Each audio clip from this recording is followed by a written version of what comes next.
We are really excited about this training today. You know, part of being a staff member here at Scenic View, we get the opportunity to go to different trainings. But there's something that is unique about this training than some of the other trainings that we've been through. This isn't a training just to maybe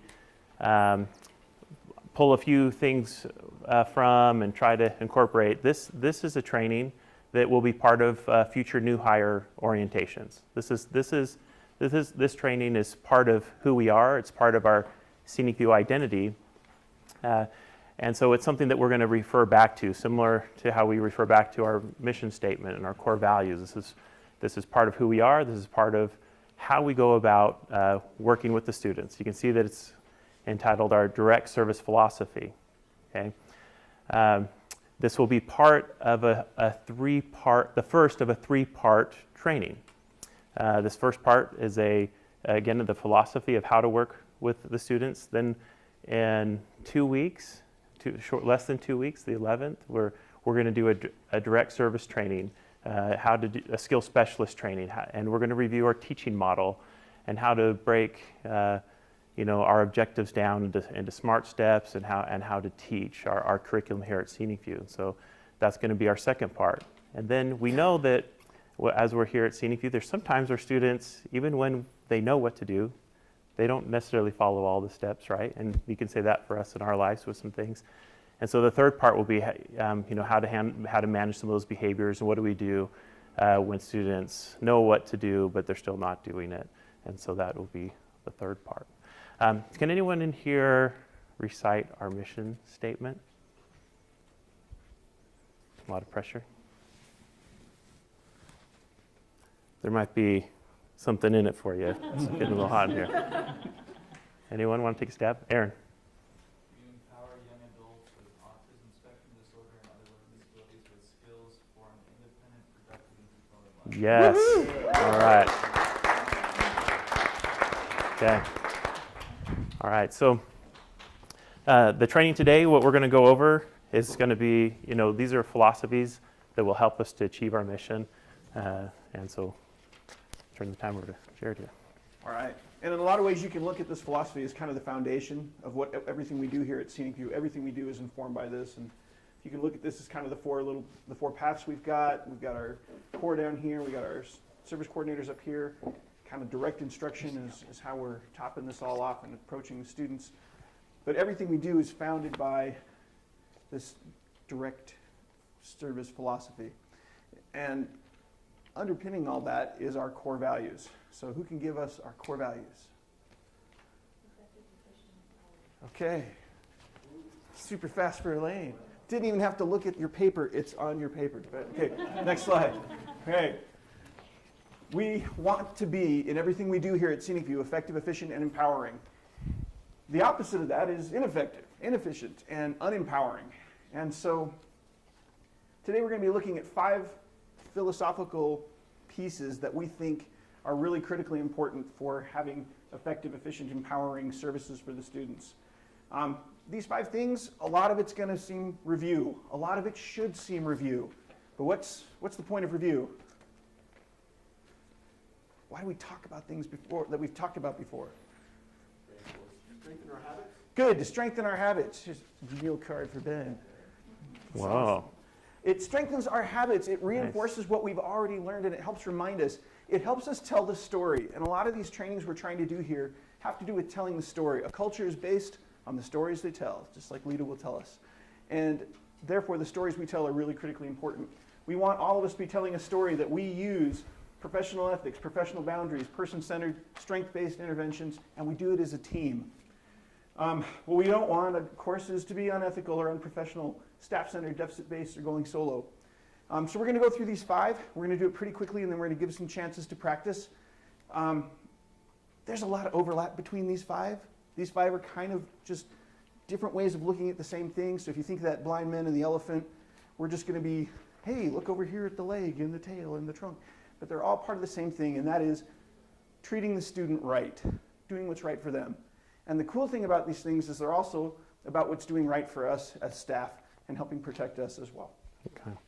Now, each of these 5, we could spend hours on each of these 5. So we're just going to go through them quickly and allow some time for some practice of these things.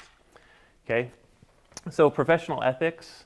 When you hear code of conduct, we have our annual code of conduct training.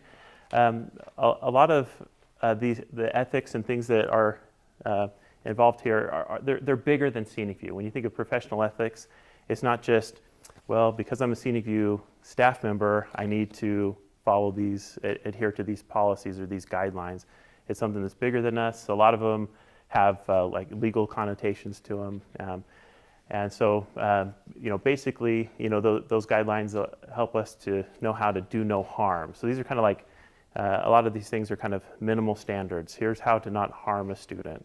If we had time now, we'd go all into the code of conduct training. Many people in here have already had a code of conduct training, and we have those trainings available to staff. If you haven't gone through it, that's something I'd encourage you to talk to your supervisors about. But in a nutshell, when you think of acting as a professional versus acting maybe personal, because we're professionals, because we're paid, there's a certain way that we behave and act around students.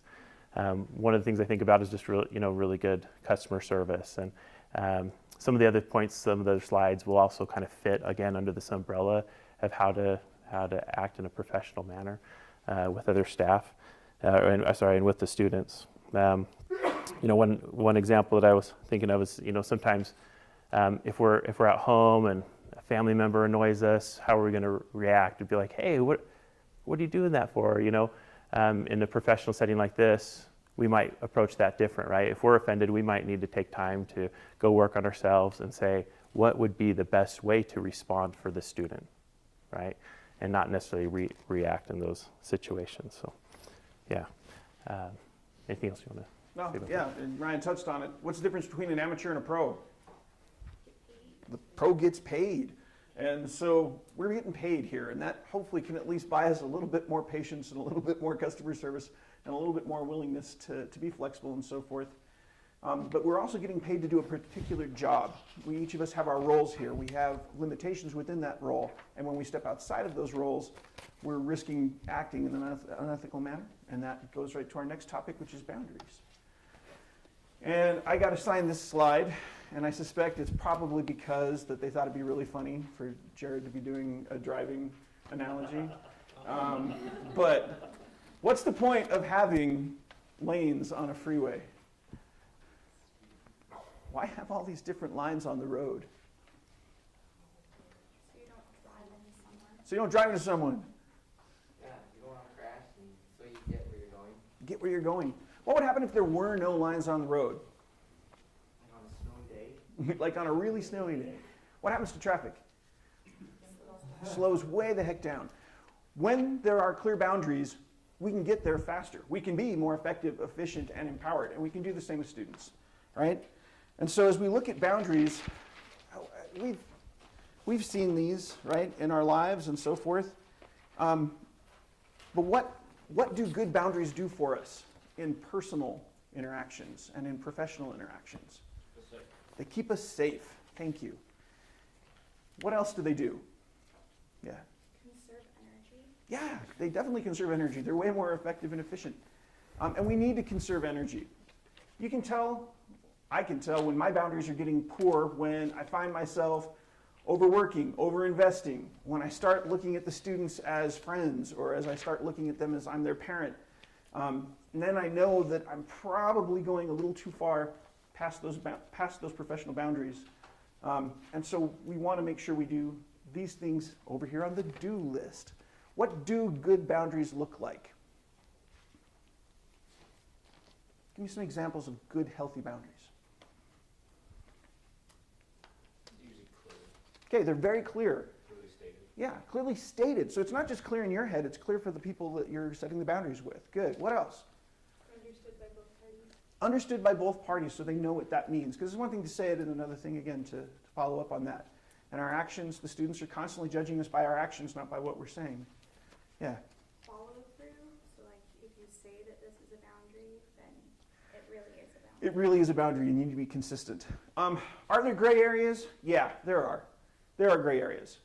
But our general rule of thumb with gray areas is what? don't. Just kind of stay out of those gray areas. And if you have a caution or if you're in doubt, either don't do it or go find a supervisor, find some other people, and we'll get back to that again. But those healthy limits, they protect you and they protect them. They protect your energy levels, they protect you professionally, they protect you on a personal level as well, and emotional and so forth.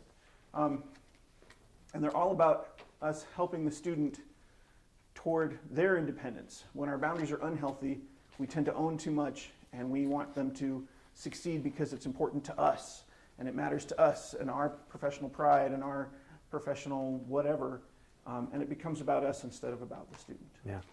What I like about that is, some of the boundaries that we set are real clear, that we can verbalize them, and then there's boundaries that we kind of set that are kind of internal boundaries, and that takes, like self-awareness and kind of evaluating, am I doing this to meet my own needs, or am I doing this for the student? And sometimes that's hard, and I think just part of normal human behavior is our default would be, if we're not thinking about or not scanning, we may kind of start slipping into doing things that meet our own needs, because that's just what's going to maybe feel good in that moment.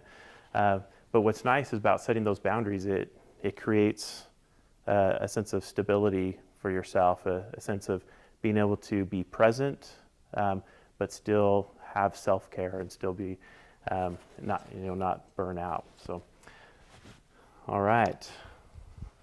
Okay, so person-centered interventions. This is the opposite of that staff-centered stuff that's talking about. Yes. So at Scenic View, I think what's cool about this is this is something that, hey, at Scenic View, we are a person-centered program. Okay, you can take a whole course, a college course on person-centered interventions. What is person-centered theory and models? What does that look like? So on the left here, I like how it says, this is what it looked like over here on the left. And that's what it don't look like over there on the right. And some of them may seem like subtle differences, and both of these exist in the professional world. At Scenic View, we adhere to the left. On the right, you may see some things, like the bullet number 3 on the right. Staff are trained professionals that know what is best for the student. I mean, we take pride in that, right? We want to know as much as we possibly can about the students, about autism, how to have best practices. But what we can't do is allow that to trump autonomy. Okay, so students have their autonomy, and so person-centered is it's all about the student. What does the student want to do with their life, right? And there may be things we really want or other people really want for them. Now, you can take that to an extreme and say, you want to be president of the United States? Okay, we're going to put that on your transition plan. You're going to be at Scenic View Academy for 88 years, and we're going to put a plan together, right? So no, we're still going to, obviously there's still boundaries around that, right? A part of who we are, well, let's see how far we can get you in 8 years. Or 3 years, sorry. 88 was stuck in my head and I cut it down. So in 3 years, what does 3 years look like? Well, to be president, you're probably gonna have to learn how to live on your own and have some kind of income and kind of get a work history built. We're gonna help you with that, right? And so that still can be a person-centered approach. We're saying, what is it that you want? We're spending time getting to know the student and what they want and helping that to grow, right? This isn't just because this is a feel-good approach. This is because this is an approach that will lead us to our mission and adhere to our core values. It's something that is more effective, efficient, and empowering. It's an approach that may take a little bit longer initially, right? Because we may see what a student needs right away, and we can just say, hey, this is what you need, boom, boom, boom, right? But then even if we can get them to comply with that, they might not understand, or there might be the behavior change initially, but it might not be the change that we need to see long-term. When they leave here, are they going to maintain that? And we want to build from their autonomy and get that internal motivation going as much as we can. Informed consent, so focus on obtaining informed consent.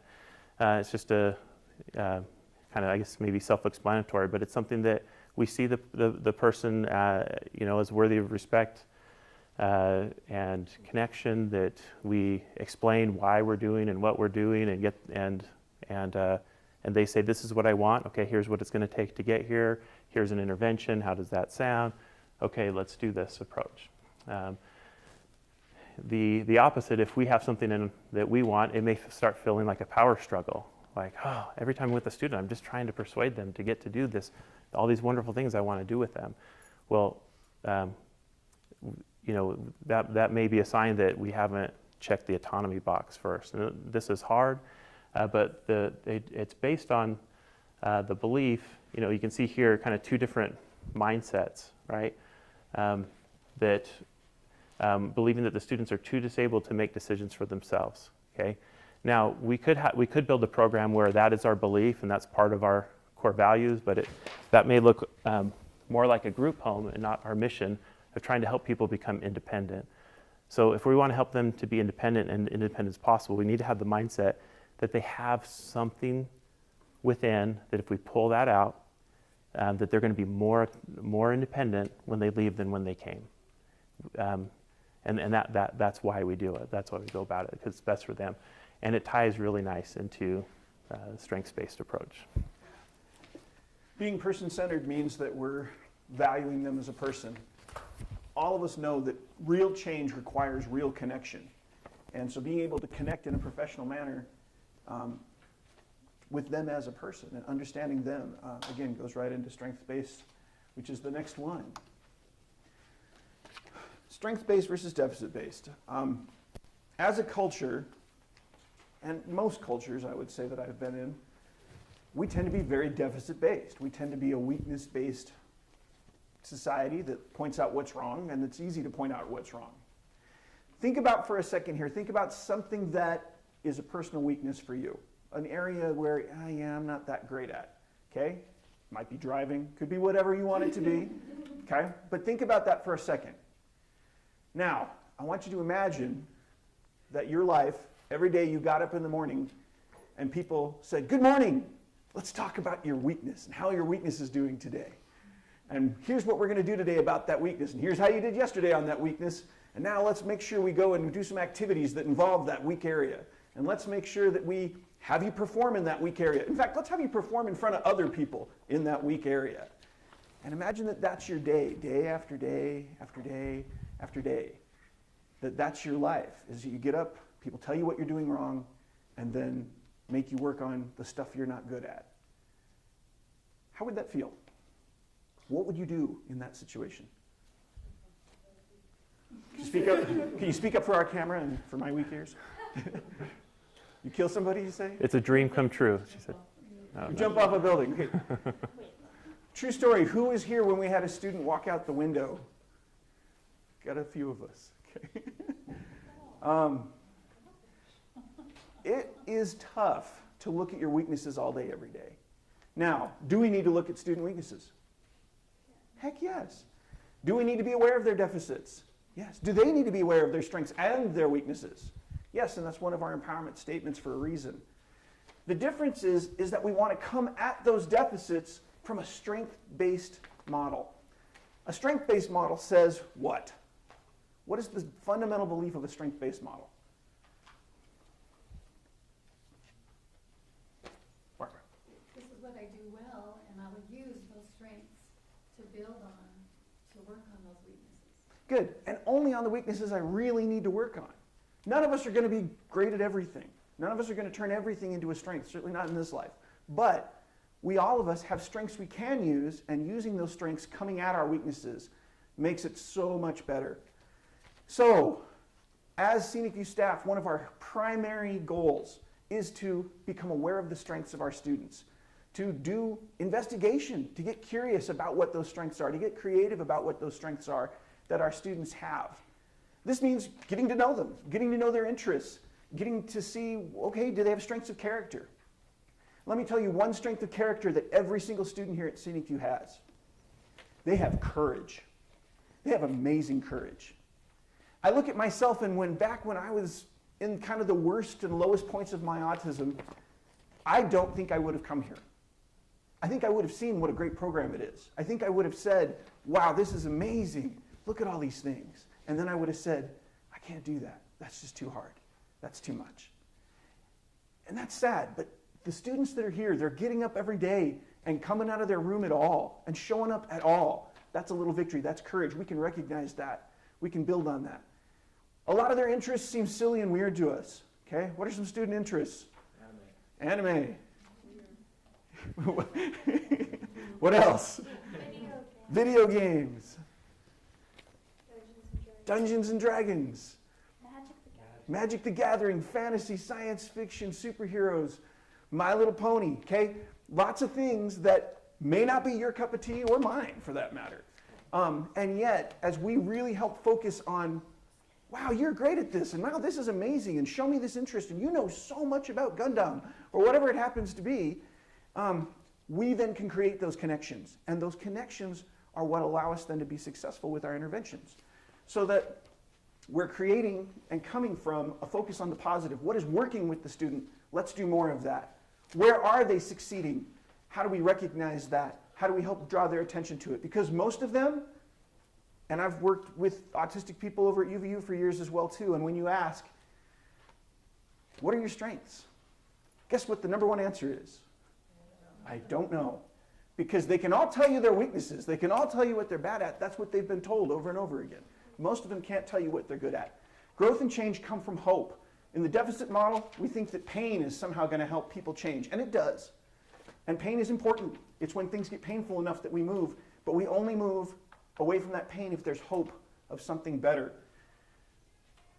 Consequences are important to any program. In your appendixes, yeah, it has all of the code of conduct stuff, and we're not going to go over that. It also has all of our consequences policy in the appendix of your handout here, and in this PowerPoint we're going to send out. But the difference with consequences in a strength-based model is that we don't believe you can punish someone into good behavior. If you could punish people into good behavior, we would not have any prisons, okay?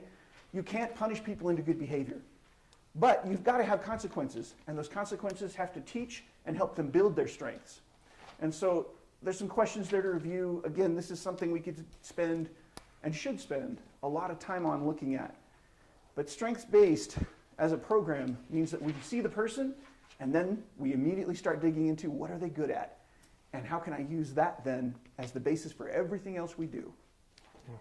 And some of the quick examples that kind of help me see how to apply this. So let's say we've all probably experienced a student not show up to a class, right? So, no. I know you have, Elaine. So let's say a student shows up on time 4 out of 5 days, right? On the 5th day, they needed a prompt. The deficit-based approach would be, okay, let's examine what happened. Your initial approach is let's examine what happened on that 5th day, right? That's your first step. Okay, we need to get this out. The student slept in again. That's a big problem, right? Now, we're still going to look at that with a strengths-based approach. With a strengths-based approach, it's, hey, you made it to 4 out of 5 days.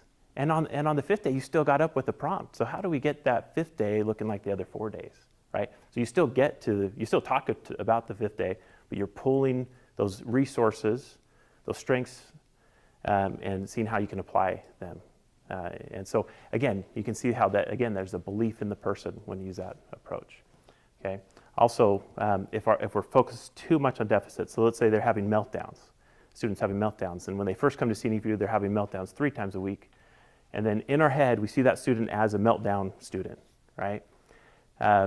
Then we can get them to where they're only having meltdowns once a month. That is huge, amazing improvement, right? But then if we are forgetting about those 3 weeks that went by without the meltdown, and the 4th week they have a meltdown, then we're, oh man, that student had another meltdown. They're still a meltdown student, right? But when they graduate, they probably will still be a meltdown student. But can we help them learn how to manage that meltdown in the new environment that they're going to be in? And that might mean, learning how to do timeouts and all that, and how do we manage our meltdown? So anyway, that kind of approach helps me, and that's the way we want to approach students. That we see them for their strengths, and that we see the deficits as something that we all have, and that we're going to celebrate small changes. Okay. So working as a team, this is the 5th thing. CNEView Academy, we work together to help the students. We don't work in isolation. When we come together and we bring our individual IQs into a room and talk and work together and share, this is what I'm seeing in this environment. This is what I'm seeing in this environment. This is what I learned through this assessment. and people share that insight, then together that group IQ could be greater than the sum of the individual IQs. Okay, so this is an approach that we want that is used all the time, right? We are communicating and working together.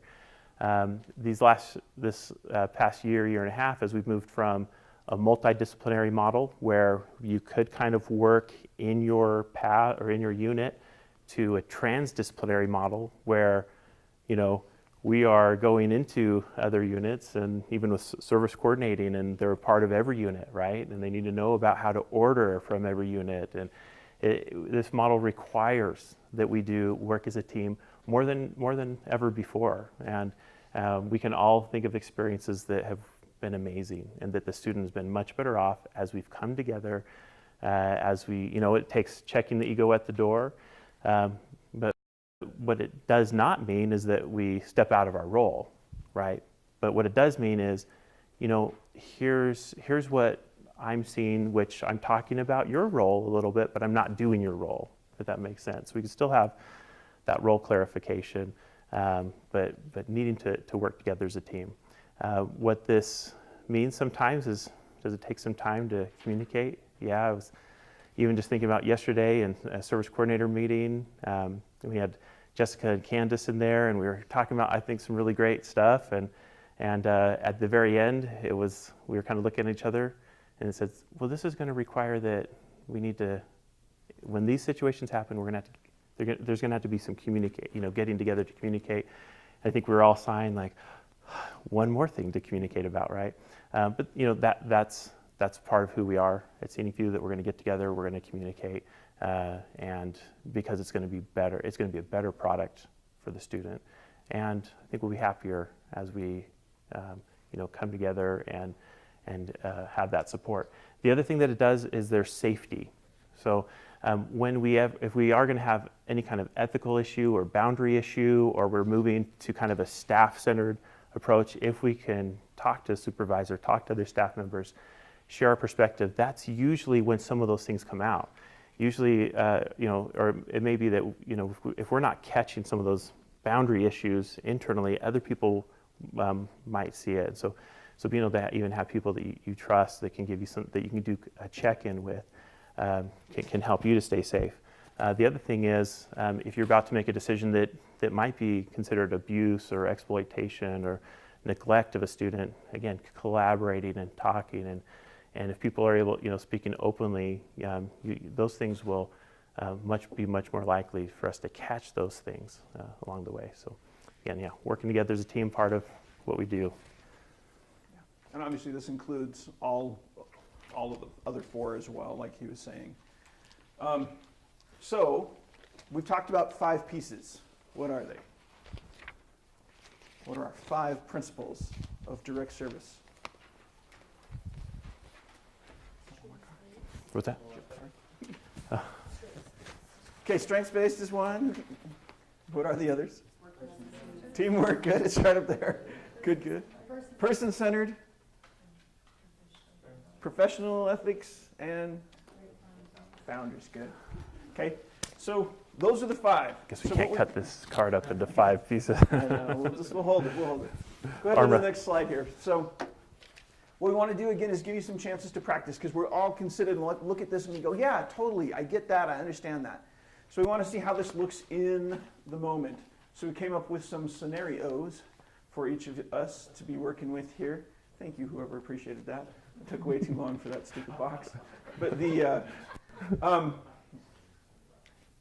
as we go through these, here's what we want to have happen is we want each person to draw a scenario out of this and then get it with a partner. With the partner, you're going to look at your scenario and you're going to go through all 5 of those, right? So ethics, boundaries, person-centered, strength-based, teamwork. You're going to go through all 5 of those the wrong way and say, what would be the worst things you could do in these 5 areas? And hopefully it'll be a little funny. But also, again, hopefully eye-opening to see that extreme. And then go back to the other side and say, what would it go through the 5 again? What would be the right way? When you've had your turn, you'll only have about 5 minutes. Then you switch and the other person does it. And then we'll come back together and talk.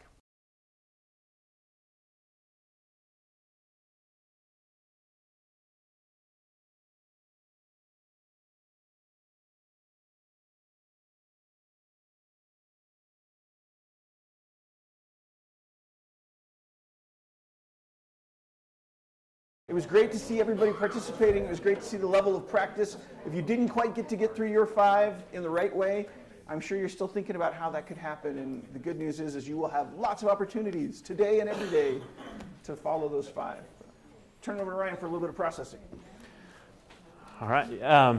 So just curious what people's experiences, what was it like when you were going through kind of maybe the wrong way or the ineffective way? Yeah, the wrong way is much It was more- great, right? It was fun? Satisfying? Shamefully, it was easier. Okay. It was easier, okay. All right. Is that what you were going to say, sir? Just that it was, and sometimes not very realistic. Okay, all right. Good. That's better than saying, yeah, I see it every day. Yeah, it's easy to do. Okay. From my perspective, mine was getting in an argument with a student. And I just reversed the role, because usually they're angry at me. And so it was hard for me to think of how I would interact with that. But it was easy if I put myself in the student's position on why a website was blocked. And they have gotten upset at me for blocking one site over another or whatever. So for me, it was hard to put myself in thinking that way. But once I thought it out, well, just argue as if I'm a student arguing for something. Yeah. One thing I really liked about what Jim said is that if we look through our eyes, right? So students over here, and we say, this is what I feel like doing right now, that might not be the best thing for the student. But if we take a step out and say, okay, from a student's perspective, what would be the kind of behaviors that the staff member need to exhibit to help that student? And so sometimes it does take pausing, saying, right, inside I feel like doing this, but how do I do one of these 5 on the left at that time? Okay, so I think, how did the left side go as you're trying maybe the right way about helping the students or working these scenarios? Sounds like it was probably took a little more work, but Jason? I think for me, the effective, efficient, and empowering, I actually have to use my brain. I can't just use my immediate reactions. Yeah, get out of that reptile mode, right? Yeah. And it does take a bit more time, but I think, at least for me, it turns out better, and it probably would for the student as well. So people ask me, are you psychoanalyzing me right now? I'm like, no, I'm having dinner and I'm not using the energy to turn that part of my brain on. So if you're like me and you are working on getting over that feeling of wanting to please, right, and making sure that you don't meet that need over what's best in that situation, you could fall into that. If a student's upset, oh no, they're upset, and I need them to not be upset with me, right? And so it might be about my need of feeling uncomfortable instead of helping the student what's best for them in that situation. Also, when students complain, there's a wonderful opportunity to get interested in that student. What is it that's going on? One of the things we don't deal with a lot here, but that a lot of the research is saying, and when we went to Phoenix, one of the things they're doing research on is autism and diet and the foods and so forth. And are we getting curious about, well, why is it they don't like these foods? Or are they experiencing, GI problems or whatever else it happens to be? Because a lot of that, again, there's a great opportunity there when we're not trying to fix it, we're not trying to please them, we're not trying to say, well, you just need to be thankful that you have so much food here and you're not even paying anything for this. And really dig into then, this is an opportunity to help empower this student and help them learn the skills. So, great examples, thanks. Any other things that you just want to say about this practice? Anything else you got out of it that was valuable? Yeah. Well, looking at the left column for us, when Robert and I were talking, it's hard for me as an individual to come up with the best, but as we shared a couple together as a team, right, it's easier. Mhm. A lot easier. All right, good. I think, so the questions say a student, but the answers are going to vary per staff member, per their boundaries, per student, per their needs. And so it's just very student and at Role that specific, yep, and moment specific. moment specific. And so there's just really no completely right or wrong answer, 'cause it's just going to vary all the time. Right. And that's why we're teaching general principles, because we're hoping that these can be applicable in any situation, but how they apply will have to be individualized. Yeah. Yeah, so just staying in your lane. So it might be that you're in your lane and you see a student doing something in a different lane, right? And you're worried, oh man, they're going to fly off the road, That student's heading for the rail. Yeah, and then there's different levels, right? Is it a safety concern? Then we'd want immediate interventions, or it might just be something that, that's something that they're going to need to work on in the 2 to 3 years that they're here at Scenic View. But I'm going to communicate with whoever the appropriate team member would be, and then we just can let it go, and then it would be. But if you were the one working on that skill with the student, you'd see that you would be going maybe through more of the steps. Yeah. Any other last ones? It Lita. was really helpful for me. I mean, kind of like when I said survey students, when I was working with Cameron, the specific student that I even had that situation with that I could speak to and kind of apply this, and it made it more valuable. Again, if we could do that, it's like not just but we're think about a specific student, and then make those dynamics change. Good. Wonderful. Very good. In like the process of thinking about it, I was like, well, one's more of like a emotion-based reaction probably, the other one's more thoughtful, it's responding. And if I expect my students to respond to me thoughtfully instead of react, then I need to hold myself to that standard. So just going through, I was like, well, how would I want them to react? How should I react or respond in that way too? So just thinking about what I expect of them, I should expect that of myself. Bare minimum. All right, great comments and great work for everybody. We got 2 minutes left before you leave here today. We would like you there in the notes side there of that slide or wherever you want to write it to ask yourself, okay, where in these 5, what's one little thing that I can do a little better on? Because all of us can always improve in all of these areas. What can I specifically do to be a little better in these areas? Write it down. If you can even think of one area or one thing that crosses over several areas, great. Again, we don't ignore weaknesses, but your strengths as staff members are going to help us as well to be able to get to this side. And part of that is that strength that every staff member has here of constant, never-ending improvement. So take a minute, write something down. And if this was my class, you'd have to show it to me on your way out. But it's not my class, so we're going to trust you actually did it. Any final things you want to add? Oh, just something to kind of reiterate what I said in the beginning. When I said this isn't going away, it's something to not just pull like 1 or 2 things from and then forget about the rest. Kind of a hybrid on that thought. Obviously, we're just picking one thing right now to work on. To develop all of these skills, it's really a lifetime. We could be 80 years old and still working on these things, still working on these skills. So we recognize that it's also a process and a journey for each one of us, and that if we ever think, oh, we've arrived in these areas, then we haven't, and it's time to evaluate. So just that for us to be patient with one another as we're working on these things, and but that it's going to be these things, right? It's not going to be just a new training every 6 months, and this is going to be buried, and we're never going to refer back. Like new interns, new staff come, they're going to go through this training. We'll go through it a little bit more in depth with a new hire and go through the code of conduct and things like that. But it's part of, again, who we are, our identity, and so wish you well with the goal that you're writing down. So thank you today. So. Yeah.